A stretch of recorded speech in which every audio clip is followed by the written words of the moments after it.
Good morning and welcome to Morning Movie News, where first off, with the Oscar nominations finally announced, that means it's officially Oscar season, which also means it's time for the annual Beyond the Trailer Oscar Vote. And the polls are open. I announced it yesterday on Twitter, and if you'd like to vote right now, the link is down below in the video description. What do? Well, you vote for who you think should win in each of the main categories that I covered in my Oscar nominations video on Tuesday. And there is a write-in section. It's interesting. For the most part, the media hasn't really focused too much on the snubs because as far as, awards pundits are concerned, there weren't any major snubs besides really James Franco, right? But when it comes to fans of, cinephiles and blockbuster fans, right? A number of you are very upset, I can see because the votes are already rolling in, about Wonder Woman, Blade Runner 2049, and also The Greatest Showman being snubbed, except for, Wonder Woman was totally snubbed, but of course, Logan and Hugh Jackman, he's feeling the fan love right now, but his two flicks, The Greatest Showman and Logan, only got one nomination apiece. So anyway, you can go in there and vote. If you do a write-in, though, that's your vote in that category, just so you understand that. And you have until February 25th to cast your vote. And then I will share the results in a video on the main Beyond the Trailer channel right before the ceremony. So you can all see who you all think should win. It's fun, we do it every year, and I can already tell that it's going to be a juicy video with the write-in sections that you guys are very creative. You guys do a nice job. You've come up with some write-ins that I hadn't anticipated, but I think are incredibly valid. All right, so anyway, let's get to today's three stories that have a theme. The viewer question doesn't fit. It's not a straight flush, unfortunately, but the viewer question is very good as well. So as for the three stories of the day, they all have to do with women in Hollywood. And the Me Too movement, of course, right now is getting a lot of attention, as it should. It's important to bring this bad behavior out of the shadows, to expose it. But I think that if this is going to be more than just a moment, and if it's going to really make some real change in the industry, women have to use this as a springboard to prove that they can deliver in front of and behind the camera. As we always discuss, Hollywood is a business, and at the end of the day, they really only care about making money. For instance, you've seen a lot of advancements, for instance, in the black community with movies. Not in every area. It's certainly not, that fight's not over. But once once black talent in front of and behind the camera started to prove they could make money, well, Hollywood, of course, was much more interested in dealing with them. I think the same will hold true of women. And so they're going to need to be very aggressive to get these deals and to make these movies and to put their best foot forward. And then hopefully audiences will show up, as they did with Wonder Woman. Although, again, that fight's not over either because it was shut out of the Oscars. But we have three really great stories today that show a lot of movement on that front. So the first involves Jessica Chastain, and it's no secret that I'm not a fan. As I've said before, she's never met a bandwagon she doesn't want to get on, and there's like a fakeness to it. She's like that person who runs into every group photo, even though she's not a member of those friends. They're like, "What are you doing in this group photo? You don't hang out with us at all." And she's like, "Today I do because a photo's being taken." And I'm sure that sometime very in the near future, she'll do something where I'm like, "I knew it, Jessica Chastain. You're annoying and just an opportunist." But she did something so fabulous for Octavia Spencer that today we will celebrate Jessica Chastain, as she deserves. So Octavia Spencer, and I'm sure Octavia Spencer will love her forever. So get this, Octavia Spencer shared this as this story at Sundance, which is currently going on. And she said, it's really hard for women of color not only to get work. I mean, we talk about this all the time. Taraji P. Henson infamously couldn't get work when she was Oscar nominated for Benjamin Button. Viola Davis has had a hard time getting work. Lupita Nyong'o has had a hard time getting work. Tiffany Haddish has had a hard time getting work. And Octavia Spencer has had a hard time getting work. But apparently, also, they're at the very, very bottom of the group when it comes to getting paid. And this is something that is not particularly well known. Jessica Chastain didn't know it until Octavia Spencer explained it to her. Why were they talking? Well, I'm sure you've seen the headline. Jessica Chastain had an idea for a planes, trains, and automobiles type movie with women. I hope it's not with Octavia Spencer's doing the John Candy role. Jessica Chastain, who's naturally annoying, I think would very well play an annoying, you know that type of woman, right? If they could flip it and make Jessica Chastain the annoying one, I think that would be a lot better. Also, I think, it would not be good to play into the loud black woman annoying stereotype, which I think is also incorrect, So I would hope that that's what they've done. But anyway, no matter what they do, they're getting paid for it. So Jessica Chastain said, Octavia, I had no idea that you were getting paid so little money. And she's an Oscar winner, Octavia Spencer, and she's still making nothing. So Jessica Chastain said, we're going to tie our salaries together. We're going to be favored nations, and whatever I get, you have to get. So that's how they went into negotiations for this movie, and they ended up getting 5 times what they initially asked for. Apparently, Octavia Spencer's biggest payday ever. So I'm so happy that that worked out. That was really wonderful of Jessica Chastain to do. And I think, there's a lot of talk right now about, transparent contracts, etc. I think it's going a bit overboard. It's not realistic in the way business is done. But I think that, as many of you pointed out, they've done it since Friends. When they talked about when the Michelle Williams situation came up, Friends packaged themselves together, so they all got paid the same amount. I think if you want to do that, that's perfectly valid, right? To go into a situation and say, we're a team, we're a package deal, and you have to pay us the same amount. And so Jessica Chastain, that was good. That was good, Jessica Chastain. Today, you're a good person. All right, so anyway, I think that's a fascinating story. Now, speaking of Tiffany Haddish, the second story of the day is that she is, she's really fighting hard. That's part of Tiffany Haddish's persona. She's a very hard worker. She doesn't give up, and she is building an empire. And she added a very significant block to it yesterday. I'd also like to point out, though, that she did the Oscar nominations announcement with Andy Serkis, and she got a lot of attention for being very funny. Now, it's unusual for someone to use the Oscar nominations gig as a way to showcase themselves. But I think it was very clever of Tiffany Haddish, and that's what I'm talking about, women having to be aggressive and take risks and be bold, and she did it. And so I'm curious to see if going forward, she's changed the game a little bit with that gig, and you'll see other talent trying to do something with it as well. Usually they pick talent, though, it's a little more established than Tiffany Haddish, so maybe they won't find themselves in the same position. But, Tiffany Haddish, not getting a ton of work. she can't get work outside of the black film community, unfortunately. And so I think that's why she was particularly aggressive. So she of course, coming off of Girls Trip, she didn't get that Oscar nomination, which is unfortunate, but she's doing very well. She's, again, the first black female stand-up comedian to host Saturday Night Live. Her book, The Last Black Unicorn, was on the New York Times bestseller list, and she has a couple of movies coming up, including Night School, which was on my list of the top 10 regular movies to look out for in 2018, opposite Kevin Hart. But yesterday, she also got a 2-year first look deal with HBO. Fabulous news! So this means she's going to develop shows to star in and or produce. And I suspect with Tiffany Haddish, I don't think she's at the point in her career yet where she can produce stuff that she's not in. So it'll likely be shows that she's in, and also maybe some stand-up comedy specials. I think this is likely part of the war between Netflix and HBO, just in general. Netflix is taking it on all sides. Now they're fighting with HBO, and soon Disney will be in the mix. And I think a lot of other places as well. The DC streaming service, of course, is coming up. But Netflix and HBO have been competing particularly for comedians. And Netflix so far has really been winning the battle. But what's interesting is that it's forcing HBO to think outside the box and thankfully give opportunity and likely money, copious amounts of cash, to up-and-coming comedians like Tiffany Haddish. And I don't know if it's fair to categorize Tiffany Haddish as an up-and-coming comedian. She's been working for quite a while. But, like the next generation of big-name comedians, since Netflix took all the current big-name comedians. So I think this is great. Also, I wouldn't be surprised if Issa Rae's success with Insecure on HBO also might maybe influence this deal, and it showcases the purchase power of black audiences. And we'll see what happens with Black Panther, but that could be another really big moment for black audiences improving their worth to Hollywood. It's crazy they have to keep proving themselves, in front of and behind the camera and in the audience, but it's going very well so far. All right, so next up, some major TV deals were announced yesterday, and I've packaged them together in a single story. So Meryl Streep, because the Meryl Streep story on its own isn't that big, but when you pair it with the Murphy Brown announcement, it's kind of like a simultaneous thing going on. Meryl Streep and Candice Bergen, I think, are somewhat contemporaries, right? Certainly came up at the same time in Hollywood. Although Candice Bergen, of course, is Hollywood royalty, the daughter of Edgar Bergen, a very famous ventriloquist. Back in the day when ventriloquism could be a huge Hollywood career. All right, so Meryl Streep signed on, I'm sure you saw the headline, it was massive on Twitter, for Big Little Lies Season 2. She will be playing Alexander Skarsgård's mother, and I'm not quite sure, considering how the season ended, I don't want to have any spoilers if you haven't watched it yet, but how she's going to tie into the women working together theme. Although Laura Dern's character eventually came around, so it might work out.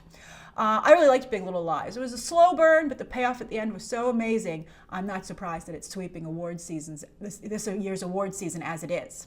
So it was a big headline, but I think that also off of the Post and how that's not doing quite as well at the box office, I feel Meryl Streep is still going to be reeling a little bit from the strong political stance she took last year in particular. And you'll notice she's dialed it back.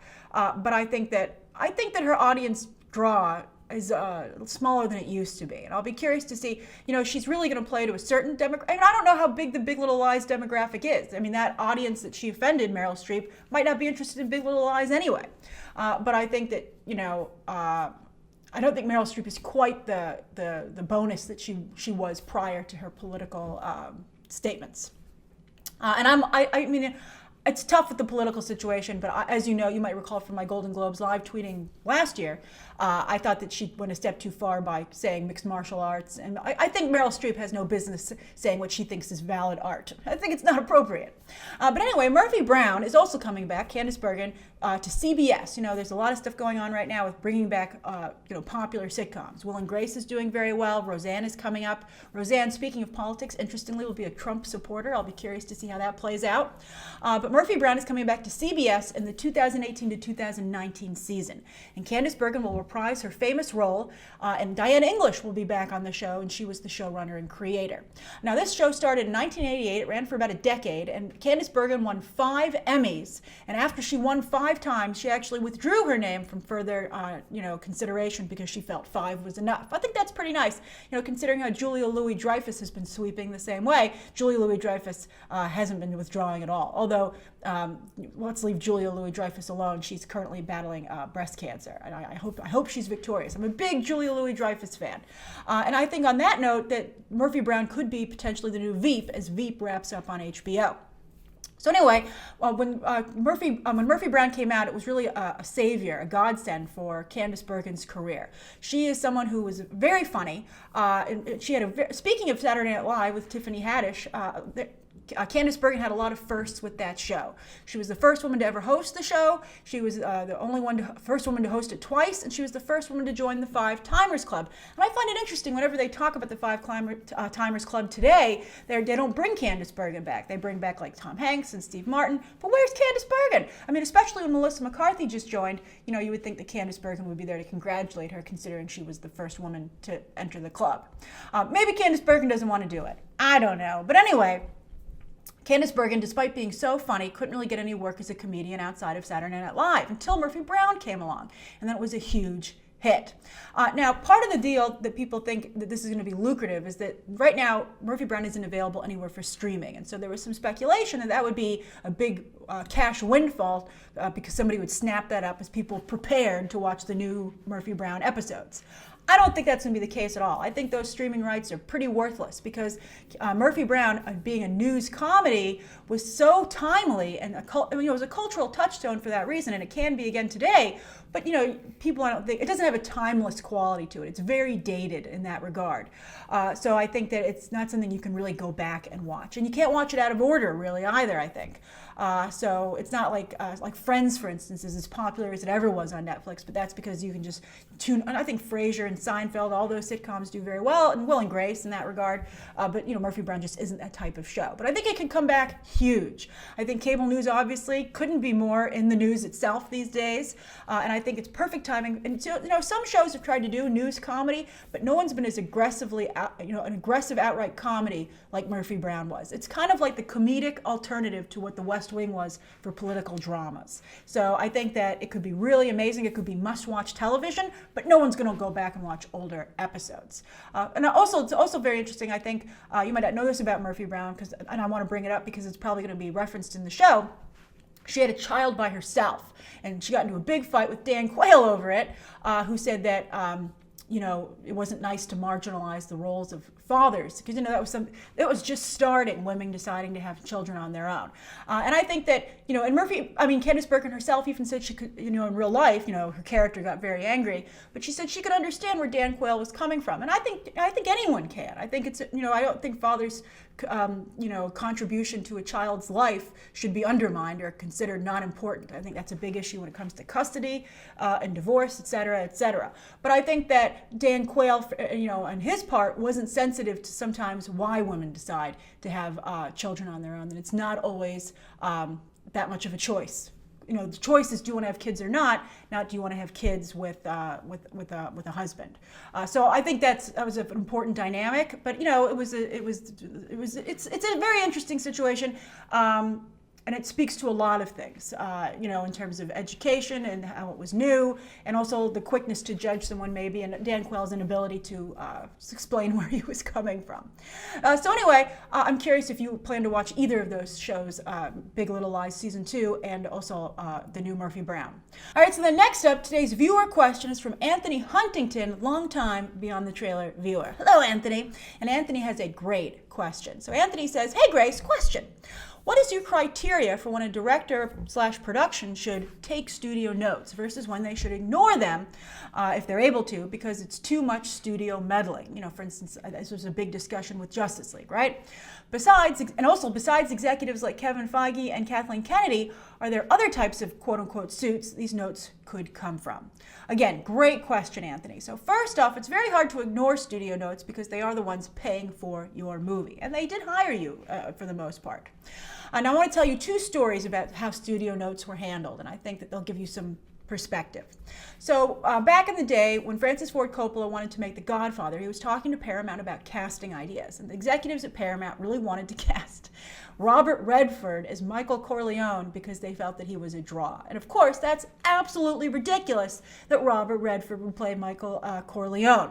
It's similar to the fact they wanted Doris Day to play Mrs. Robinson in The Graduate. So studio suits have always been causing problems, right? But you have to understand, it's very important to understand, just like the Dan Quayle versus Murphy Brown situation. If you really want to reach if you really want to settle it where both sides are happy, you have to understand where the other side is coming from. But Francis Ford Coppola had a very interesting tactic, and that's that he basically, I don't know if he had one for real or if he just faked it, but an epileptic seizure in the meeting. And Paramount was like, wow, I guess if it means that much to him, we can go with this Al Pacino character, who was new at the time. Now, on the flip side, Alex Garland recently got notes for his Natalie Portman movie. I think it's Annihilation, right?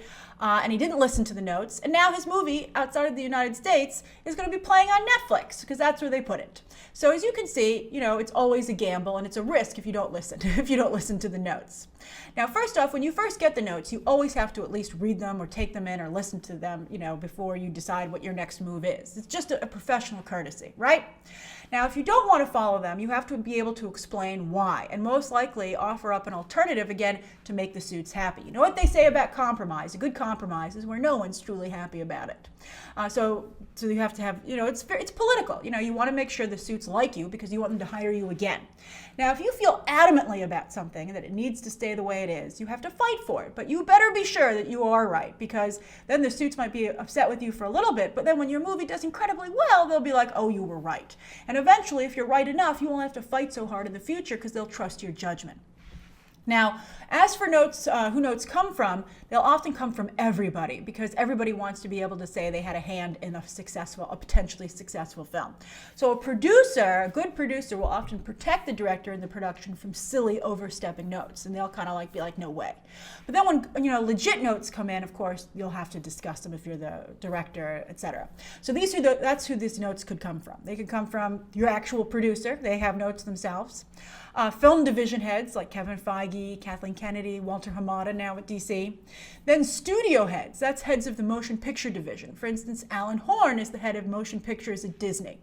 Then sometimes if a project is big enough and that important to the bottom line of the company, the head of the entire corporation, like Bob Iger at Disney, will also give notes. And then also possibly the marketing department will come in and give notes so they can sell it better. For instance, they might say, we'll look over the script and say we need XYZ for the trailer, please shoot that first. And then also, of course, focus groups. The studio will take your movie and play it in front of some focus groups, and then they'll get feedback. And you'd be wise, I think, for the most part, to listen to those focus groups because those are that's the audience that will be ultimately judging your movie. So anyway, that's a great question, Anthony. I hope that shed some light on how studio notes are a necessary evil and sometimes a blessing when it comes to making a movie. Because sometimes I think that studio notes have recently been vilified, but sometimes the studio knows what they're doing. I think at the very least they should make you take notice that something isn't working. And again, you can either offer an alternative, you can fight for it, or you can take the note and realize that maybe you did make a mistake. So it's just, step back and realize that at the end of the day, everybody wants a successful movie. You're all working towards the same goal.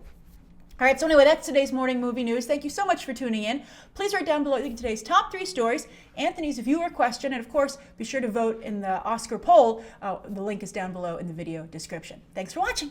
Bye.